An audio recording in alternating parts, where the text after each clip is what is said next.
Hey everyone, it's Ashley. Welcome back to the Trinity Stamps YouTube channel. Today we are going to be using some non-holiday themed stamps to make holiday themed cards. I also have some tips and tricks in here to really drive home the holiday feel of a card when using some non-holiday themed stamps.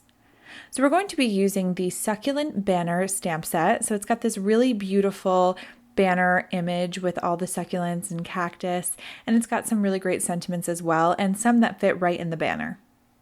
I'm going to be using this buffalo plaid piece of patterned paper on a piece of tone tan cardstock, and this is the first tip that I have that will really drive home that holiday feel, is to use some holiday themed pattern paper.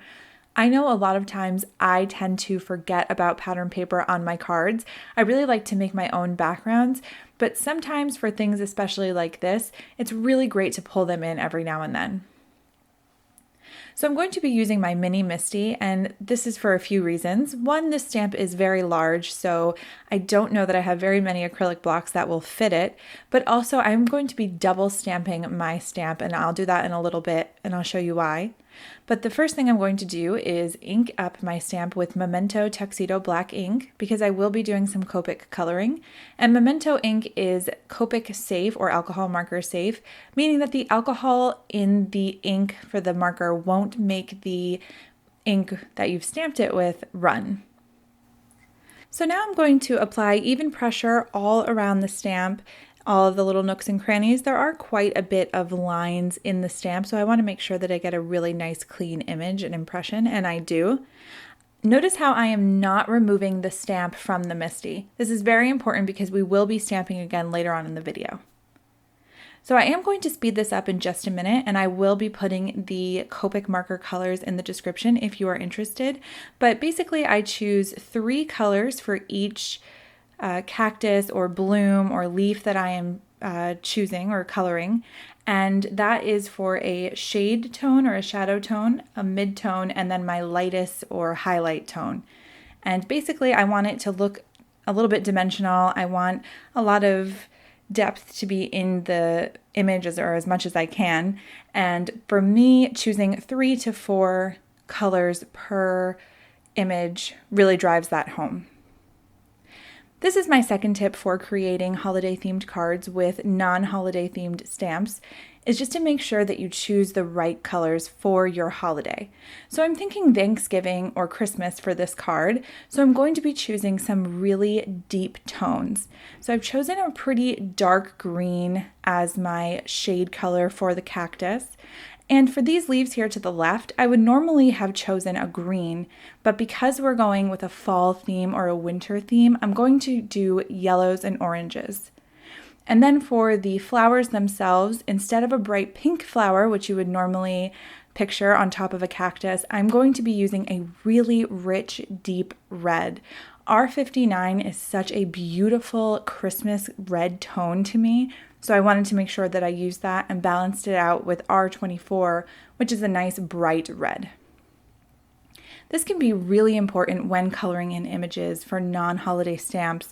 When you're trying to make holiday cards, it really is all about where your mind goes, and for floral stamps especially, if you're trying to make them holiday themed, the color is really what makes it.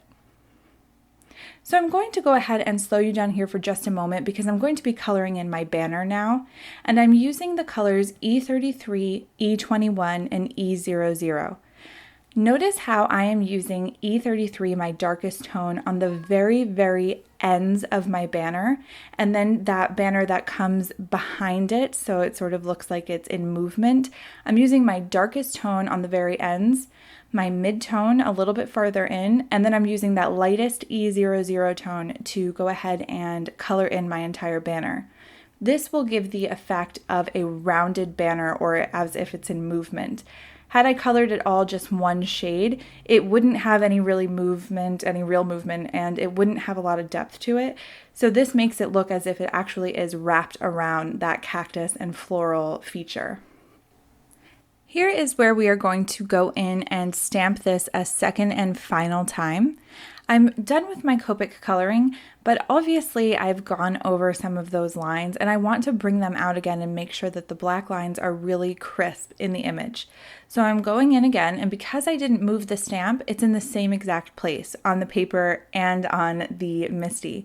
So I'm just going to ink it up again in Memento Tuxedo Black ink, and then I will go ahead and close the door to give it one final impression. It comes out really beautifully, and I love the way that it just makes the entire image look crisp and clean, and it almost makes it look like it came like that when you stamp it again.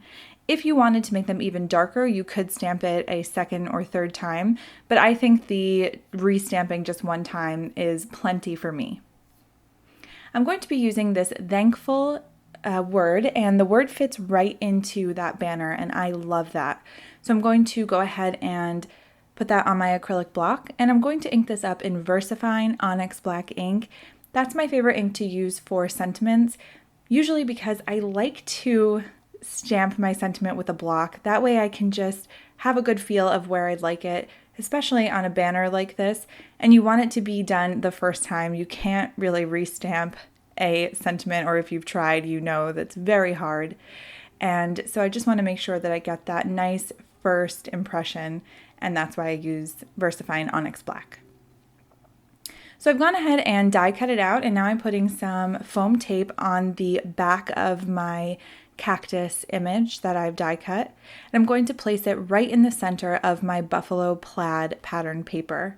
I get it where I want it, but if you don't push it down, you can move it slightly. Just make sure that you don't press it down or put any pressure on the foam tape until you're ready.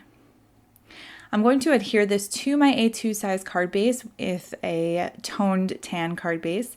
And I'm going to use some glue to do that, just so I can make sure that I get it nice and even in the center. And that's it. I've added some of these twinkle star sequins that I love, and I think that they remind me of holiday stars, sort of. So I really like that. All of the products I have used today are in the description. I hope that you have enjoyed the video. Thank you so much for joining me, and I will see you again very soon. Thanks so much. Bye.